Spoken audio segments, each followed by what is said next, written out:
더 디베이트에 오신 것을 환영합니다. 거대한 건축물을 처음 마주했을 때를 한번 상상해 보시죠. 아, 하늘을 찌르듯한 웅장한 기둥 같은 거 말씀이시죠? 네, 맞아요. 우리는 그 섬세하게 조각된 건물 정면, 그러니까 건축 용어로 파사드라고 부르는 그 부분만 보고도 완전히 압도당하곤 합니다. 건물의 첫인상을 결정짓는 부분이니까요. 그것만 봐도 건축가의 야심이 얼마나 대단한지 단번에 직감하게 되죠. 정확합니다. 이야기의 세계에서도 마찬가지예요. 우리는 단 1화, 이 첫 번째 챕터만 읽고도 이 작품이 시대를 풍미할 대작이 될지 아닐지를 본능적으로 판단하니까요. 그 첫인상의 힘은 정말 강력하죠. 하지만 때로는 그 화려한 파사드가 정작 뒤로 돌아가 보면 나무 판자 몇 개로 위태롭게 지탱하고 있는 세트장에 불과할 때도 있습니다. 겉보기엔 화려하지만 살짝 기대기만 해도 와르르 무너지는 뼈대가 부실한 환상 말이죠. 네, 맞습니다. 요즘 쏟아지는 수많은 텍트 중에도 시작만 요란하고 끝을 맺지 못하는 작품들이 참 많지 않습니까? 바로 그 지점이 오늘 우리가 깊게 파고들 핵심입니다.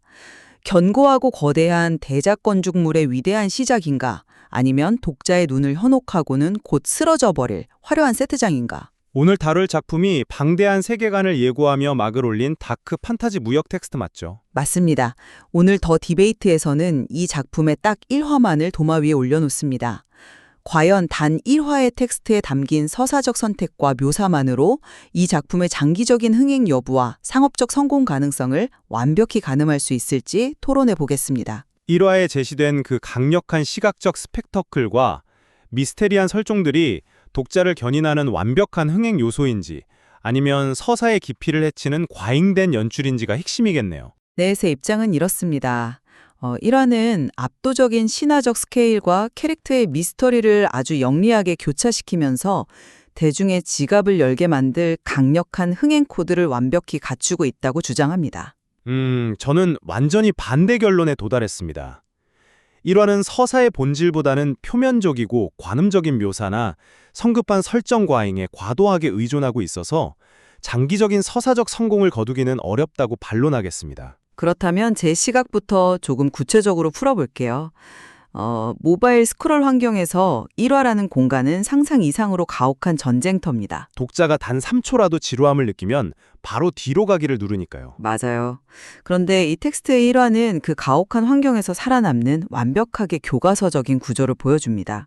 시작하자마자 검은 바다 위에서 무려 1000년을 기다린 거대한 이무기를 은빛 머리 여인이 단숨에 굴복시키잖아요. 확실히 시작부터 압도적인 스케일을 과시하는 데는 주저함이 없더군요. 네, 거기서 멈추지 않고 곧바로 이친 봉우리라는 극한의 변방으로 시공간을 전환해서 독자를 멱살 잡고 끌고 갑니다. 거기서 폐위된 해치가의 장자, 미르와 정체불명의 여인 아미가 조우하면서 팽팽한 긴장감을 만들죠. 아, 아미가 미지의 문자로 수첩에 기록을 남기는 장면 말씀이시군요. 맞습니다. 티베르 문자로 이른바 적발임을 하면서 위기를 예견하고 말미에는 인간을 홀리는 도플갱어 요괴, 어둑시니까지 반전으로 등장시킵니다. 이건 독자가 다음화를 결제할 수밖에 없게 만드는 완벽한 훅이에요. 장르 문학에서 시선 끌기가 생명이라는 점, 그리고 독자의 도파민을 자극하는 속도감이 중요하다는 분석에는 저도 100번 동의합니다. 하지만 제가 문제 삼고 싶은 건 그 방식이 지나치게 얄팍하다는 겁니다. 얄팍하다고요? 구체적으로 어떤 묘사에서 그렇게 느끼셨나요? 네, 물에 젖은 털옷이나 험준한 산으로 오르는 아미의 얇은 하얀 비단옷을 생각해보세요. 시각적으로 강렬하게 두드러지는 묘사긴 하죠. 이건 세계관의 개연성을 보여주기 위함이 아니라 오직 관음적인 자극을 위해 계산된 설정입니다. 게다가 단 한 화 안에 너무 많은 요소가 쏟아져 나와요. 이무기, 유배된 왕자, 암살자, 어둑시니까지 다 등장한다는 뜻이군요. 네, 맞습니다.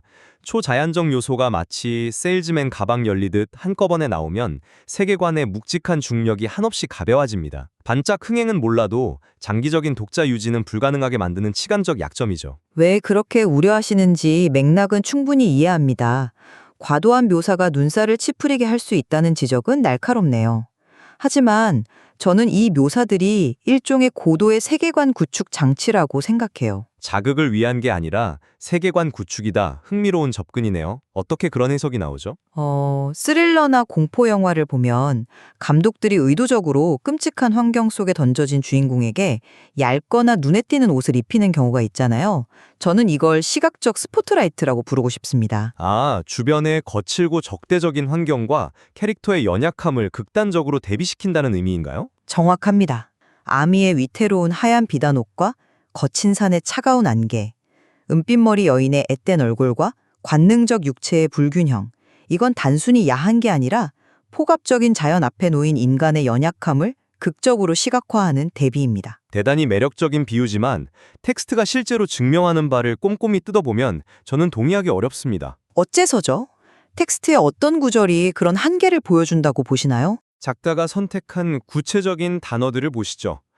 매끄러운 허벅지 라인과 은밀한 음영이 노골적으로 교차했다. 하얀 속살을 감질나게 드러냈다. 이렇게 묘사되어 있습니다. 언어적 선택이 다소 직설적이고 장르적이라는 점은 부인하기 어렵긴 하네요. 이건 인간 존재의 연약함을 드러내는 게 아니라 철저히 독자의 시선을 관음의 위치로 강제하는 겁니다. 절벽에서 떨어질 뻔한 절박한 서사적 긴장감을 완전히 훼손해버리죠. 시각적인 묘사가 가지는 단어의 질감이 텐션을 흐트린다는 지적은 분명히 일리 있습니다. 그렇다면 표면적 묘사에서 한 걸음 들어가서 캐릭터의 실제 행동과 서사의 뼈대 이야기로 넘어가 볼까요? 네. 아미의 행동과 역할에 대한 논의 말씀이시군요. 전문가님은 아미를 수동적인 자극물로 평가하셨지만 그녀의 행동은 완전히 다른 이야기로 하고 있지 않습니까? 흔한 구원서사의 여주인공처럼 굴지 않잖아요. 글쎄요. 그 지점이 저는 참 의문입니다만 구체적으로 어떤 행동을 말씀하시는 건가요? 그녀는 자신을 구한 미르의 정체를 이미 꿰뚫어보고 있습니다. 그리고 앞서 말씀드린 것처럼 알 수 없는 문자로 수첩에 적발임을 하며 미르가 자신을 제때 구해줄 것을 예견하죠. 아, 지식이나 예지 능력 같은 도구가 주어졌다는 말씀이군요. 네, 맞아요. 이건 클리셰적인 가련한 여성의 문법을 영리하게 비틀어버리는 주체적인 캐릭터 서사입니다.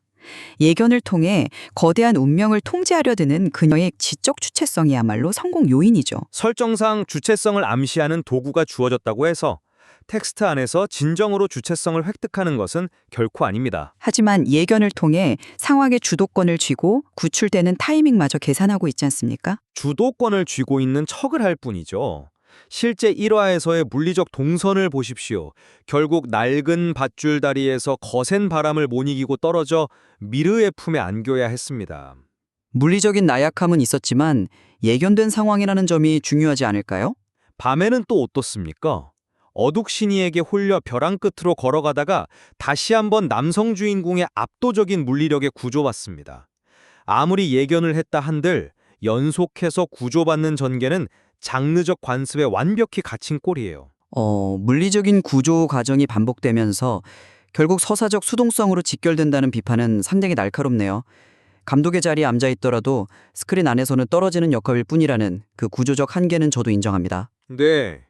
현대 독자들은 이런 무늬만 주체적인 척하는 캐릭터의 얄팍함을 금방 눈치채니까요. 그렇다면 논점을 아예 이 서사의 가장 거대한 축, 즉 오프닝의 이무기 씬으로 돌려보죠. 저는 이 장면이 이 작품의 압도적인 스케일과 텐션을 만든다고 보거든요. 저는 오히려 그 이무기 씬이 이 작품의 뼈대가 얕고 장기 흥행이 불가능하다는 가장 치명적인 근거라고 봅니다. 완전히 정반대네요. 그렇게 단언하시는 이유가 뭔가요? 누군가에게는 목숨이 걸린 일이었다라며 장엄하게 시작해놓고 정작 1000년을 기다린 전설의 괴물이 1화 첫 장면에서 단 한 명의 여인에게 단숨에 제압당합니다. 은빛머리 여인의 넌 아직 승천 못해 라는 일갈 한마디로 상황이 종료되죠. 맞습니다. 세계관 최강의 위협이 시작부터 통제되고 찌그러지는 모습을 보여줍니다. 이후 서사에서 어떤 괴물이 등장해도 독자는 진정한 긴장감이나 생존의 위협을 느낄 수 없어요. 긴장감이 팽팽해지기도 전에 줄을 끊어버린 겁니다. 스페일이 붕괴해서 긴장감을 잃을 거라는 그 분석, 저는 다르게 봅니다. 오히려 바로 그 전복이 이 작품이 가진 흥행의 핵심적인 동력이라고 생각해요. 천년 묵은 이무기가 일격에 통제되는 게 어떻게 장기적인 서사의 동력이 되죠? 초월적인 괴물조차 통제할 수 있는 미지의 세력이 존재한다는 걸 1화 서두에 보여줌으로써 독자의 호기심의 방향을 완전히 틀어버리는 겁니다. 일차원적인 물리적 전투에 집중하는 게 아니에요. 저 거대한 괴물을 애완견처럼 다루는 자의 진짜 목적이 무엇인가? 이걸 묻게 만든다는 거군요. 맞습니다. 눈앞의 몬스터가 아니라 끝을 알 수 없는 강력한 배후의 거대한 음모를 궁금해하게 만들죠. 이건 서사의 몰입도를 극대화하고 텐션을 정치적, 철학적 영역으로 확장하는 고도의 심리적 장치입니다. 요컨대 물리적 위협을 미스터리의 스케일로 덮은 전략이군요. 하지만 작가가 굳이 그것을 1화 첫 장부터 낭비할 필요는 없었다고 봅니다. 시작하자마자 무릎 꿇는 건 설정의 낭비적 소모예요. 미스터리의 빌드업을 위한 희생이라고 볼 수는 없을까요? 후반부 어둑신이도 마찬가지입니다. 미르의 선짓 한 번에 허무하게 뚫려버리죠. 모든 위협이 너무 쉽게 증발해버려요. 이건 치밀한 빌드업이라기보다 그저 사이다 전개만 주려는 게으른 방식입니다. 위협이 증발하는 게 아니라 진짜 위협의 본질이 다르다는 걸 시사하는 겁니다. 미르가 요기는 쉽게 뵐 수 있지만 정작 스스로 통제하지 못해 가문을 몰살시켰다는 그 오명의 무게는 어떻게 하지 못하잖아요. 주인공들이 진짜 싸워야 할 대상은 물리적 괴물이 아니라 가혹한 운명이라는 말씀이군요. 맞습니다. 아미 역시 피할 수 없는 운명과 예지몽의 무게와 싸우고 있죠. 이 텍스트는 단순한 사냥 이야기를 넘어 심리적인 텐션을 향해 나아가기 위해 1화부터 맹렬하게 포석을 깐 겁니다. 포석을 까는 속도감이 너무 빠르고 표면적 자극에 치중해 있다는 제 근본적인 입장은 변함없습니다. 하지만 자극 이면에 운명과 세력의 알력을 암시하려 했다는 입체적인 해석은 충분히 경청할 만하네요. 네, 치열하게 의견을 나누다 보니 어느덧 오늘 논의를 마무리할 시간이 되었습니다. 양측의 입장을 정리해보죠. 제가 본 이 1화는 서사적 밀도가 극도로 높은 수작이자 영리한 상업 예술입니다. 현대 독자들의 속도감을 만족시키는 훌륭한 시작이라는 입장이시죠. 맞습니다. 서장부터 시선에 사로잡는 강력한 대비, 신화적 스케일, 그리고 클리셰를 비트는 캐릭터와 어둑신이 같은 미스터리를 빈틈없이 배치했습니다. 거대한 음모를 추리하게 만드는 흥행 코드를 완벽히 충족시켰죠. 반면 제 입장에서 이 1화는 철저히 양날의 검입니다. 과도한 육체적 대상화와 단 한 화만에 남발되는 초자연적 요소들은 서사의 기반을 구조적으로 아주 얕게 만듭니다. 화려한 불꽃놀이처럼 눈을 뗄 수는 없겠지만 단단한 뼈대가 부족하다는 지적이셨죠. 네, 수백 화에 걸친 긴 호흡을 흔들림 없이 이끌어갈 뼈대의 부재. 이것은 이 작품이 초반 흥행을 넘어 진정한 대작으로 남기 위해 반드시 극복해야 할 명확한 불안 요소입니다. 화려하게 지어진 거대한 건축물의 파사대인가 아니면 곧 허물어질 얄팍한 연극 세트장인가. 1화가 던진 이 강력하고 혼란스러운 불씨가 대작의 태동일지 찰나의 자극일지 그 최종 판단은 독자들의 몫으로 남겨두겠습니다. 오늘 논의를 통해 표만에 드러난 자극적인 묘사 너머에 숨겨진 서사의 심리적 구조를 해치하고 토론할 수 있어서 매우 유익했습니다. 맞습니다. 완전히 다른 시선이 팽팽하게 부딪힐 때 비로소 텍스트의 진짜 깊이가 입체적으로 드러나는 법이니까요. 독자 여러분이 앞으로 더 깊은 텍스트의 세계를 탐구하시길 응원하며 오늘의 더 디베이트는 여기서 마치겠습니다. 다음 시간에 더 흥미로운 논쟁으로 찾아뵙겠습니다. 감사합니다.